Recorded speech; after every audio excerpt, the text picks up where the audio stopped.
जे मी भोगलंय ते तुमच्या कोणाच्या वाट्याला येऊ नये हे जर तुम्हाला वाटत असेल तर ही निवडणूक खूप सिरियसली घ्या.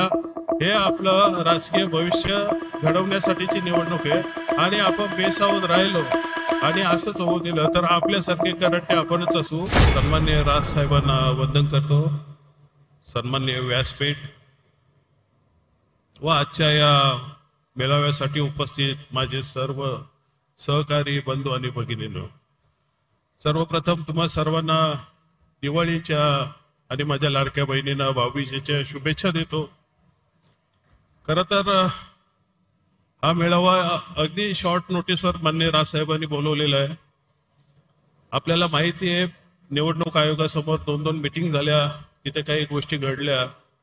त्यामुळे हा मेळावा नुसताच बोलवलेला नाहीये. माननीय राजसाहेबांना आपल्याला नक्कीच काहीतरी सूचना द्यायच्या असतील, काहीतरी कार्यक्रम द्यायचा असतील म्हणून हा मेळावा बोलवलेला आहे आणि त्यासाठी मी सन्माननीय राजसाहेबांचे मनापासून आभार मानतो. खरोखर काही गोष्टी खूप गांभीर्याने घ्यायची गरज आहे. मी स्वतः जी निवडणूक लढलो आत्ताची 2024ची, त्याच्या आधी आपण पाठिंबा दिलेला. आम्ही आमच्या इथे एका बोबड्याला पाठिंबा दिला, निवडून आला. तो जो निवडून आला त्यातली गंमत मी सांगतो की माझा जो मतदारसंघ आहे कल्याण ग्रामीण, त्या कल्याण ग्रामीण मध्ये त्यांना 1,51,000 मतं भेटली. जी ओरिजिनल शिवसेना आहे, तिला आपण उभाटा बोलतो, त्यांच्या उमेदवाराला 65,000 मतं भेटली. म्हणजे ही जी काय 80-85,000 मतांची गॅप आली कल्याण ग्रामीण विधानसभा मतदारसंघात, ही गॅप कुठेतरी पुढे कंटिन्यू राहील असं वाटलं.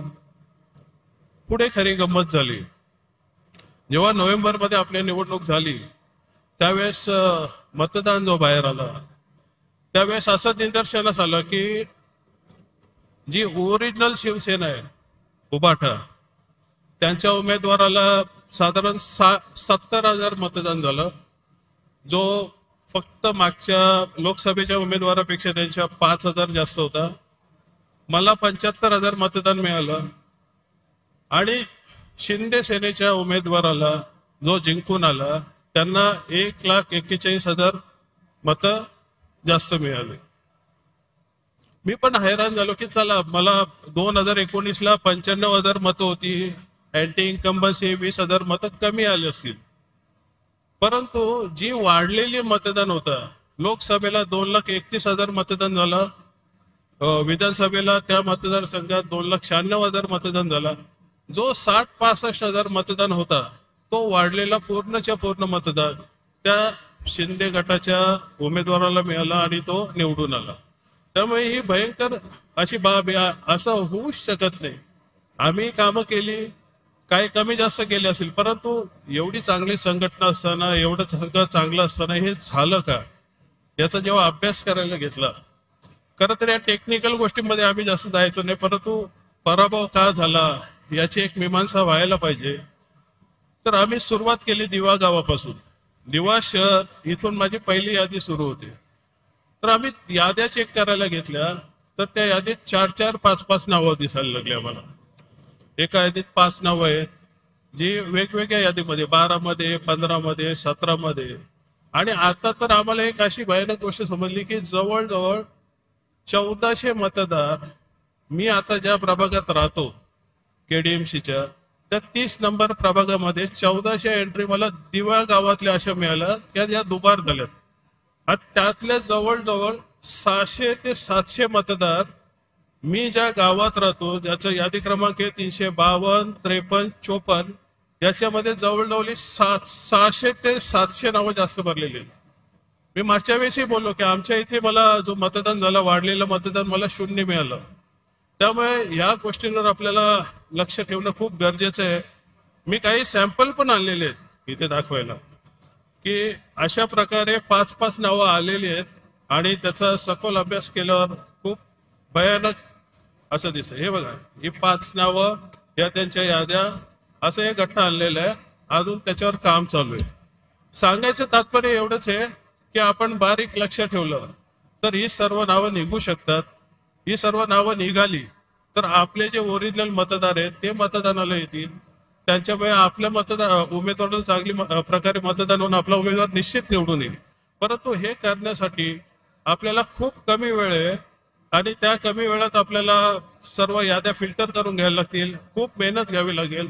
जीव तोडून बाबांनो मेहनत घ्या. आपल्यासाठी खूप चांगलं वातावरण आहे आणि या अशा वातावरणाचा जर आपण फायदा घेतला नाही तर आपला काही उपयोग नाही. मग असे अविनाश दादा बोलले की ही 5-5, 4-4 नावं जे त्याच्या याद्या बनवून ठेवा आणि आपल्या पोलिंग एजंटकडे द्या, आपले बाहेर पोरं असतात त्यांना द्या. ते बोलले गोंधे आला रे बोला. मी बोलतो पुष्पा आला रे बोला, पुष्पा. कारण माझ्या इथे आमच्या पुष्पाने हे सर्व काम केलेलं आहे. आणि अशा लोकांना जर आपण दमाने ठेवलं नाही की तुम्ही जर असा बोगस मतदान केलं तर तुमचा बोऱ्या बिस्तरा आम्ही उचलायला सक्षम आहोत, निवडणूक आयोग ही नंतरची गोष्ट. ही दहशत जर आपण ठेवली नाही तर हा असं मतदान होत राहील. मग तो बॅलेट पेपरवर हो का ईव्हीएम वर हो, काही फायदा होणार नाहीये. त्यामुळे आपल्याला या मतदार याद्या फिल्टर करताना खूप लक्ष द्यायला लागेल.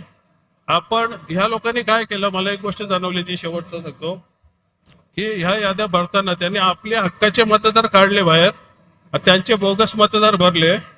आणि समजा एक मतदार आहे, माझ्या मतदारसंघात बोलत होते की अरे तुझ्या ते 5-5 हजार वोटला वाटले. मला काही खरं नाही वाटले. एवढ्या मोठ्या प्रमाणात मतदान होतं कसं वाटेल. परत ती गोष्ट 100% खरी आहे आणि ती पण मी एक दिवशी पुराव्यानिशी यांना याच्या समोर आणून दाखवीन की यांनी या माणसाला 5,000 दिलेलं आणि 5 ठिकाणी मतदान करायला लावलेलं. त्यामुळे हे अशा लोकांवर, अशा बोगस मतदारांवर आपलं लक्ष ठेवायला लागेल. आणि तो लक्ष जर आपण ठेवला नाही तर बॅलेट पेपरवर निवडणुका होऊ देत का ईव्हीएम वर होऊ दे, आपल्याला यश मिळणार नाही. त्यामुळे माझी तुम्हाला सर्वांना पुन्हा एकदा विनंती आहे की खूप चांगलं याच्यावर बारीक लक्ष ठेवा. सन्मान्य राजसाहेब आपल्याला माल मसाला मटेरियल लोकांपुढे जायला आपल्या काय विजयने सर्व देणार, परंतु त्यासाठी आपली तयारी असली पाहिजे. सणासुदीचे दिवस आता 5-6 दिवसात संपतील, नंतर काय सण नाहीये. आपण जर झोकून ह्या कामासाठी स्वतःला झोकून देऊन जर याद्यांवर काम केलं तर नक्कीच विजय आपला असेल. जे मी भोगलंय ते तुमच्या कोणाच्या वाट्याला येऊ नये हे जर तुम्हाला वाटत असेल तर ही निवडणूक खूप सिरियसली घ्या. हे आपलं राजकीय भविष्य घडवण्यासाठीची निवडणूक आहे आणि आपण बेसावध राहिलो आणि असंच होऊ दिलं तर आपल्यासारखे करंटे आपणच असू. त्यामुळे सन्मान्य राजसाहेबांचे हात जर बळकट करायचे असतील तर आपण सर्वांनी या मतदार याद्यांवर चांगल्या प्रकारे काम करून आपापले जे BLA किंवा पोलिंग एजंट किंवा बूथ लेवलचे आपले जे सहकारी असतील त्याच्यावर बारीक लक्ष ठेवून त्यांच्याकडनं व्यवस्थित काम करून आपला उमेदवार जास्तीत जास्त मतांनी कसा निवडून येईल यासाठी सर्वांनी प्रयत्न करूया. पुन्हा एकदा आपणा सर्वांना दीपावलीच्या शुभेच्छा देतो. माननीय नांदगावकर साहेबांनी काल फोन करून सांगितलं राजू तुला भाषण करायचंय. टेक्निकल गोष्टी मला कमी जमतात, तरी मी माझ्या परीने मला जो अनुभव आला तो तुम्हाला सांगितला. नक्कीच याच्यातनं काहीतरी बोध घ्याल वर पुढे पक्षासाठी त्याला काहीतरी उपयोग होईल अशी आशा अपेक्षा बाळगतो आणि माझे 2 शब्द संपवतो. जय हिंद, जय महाराष्ट्र.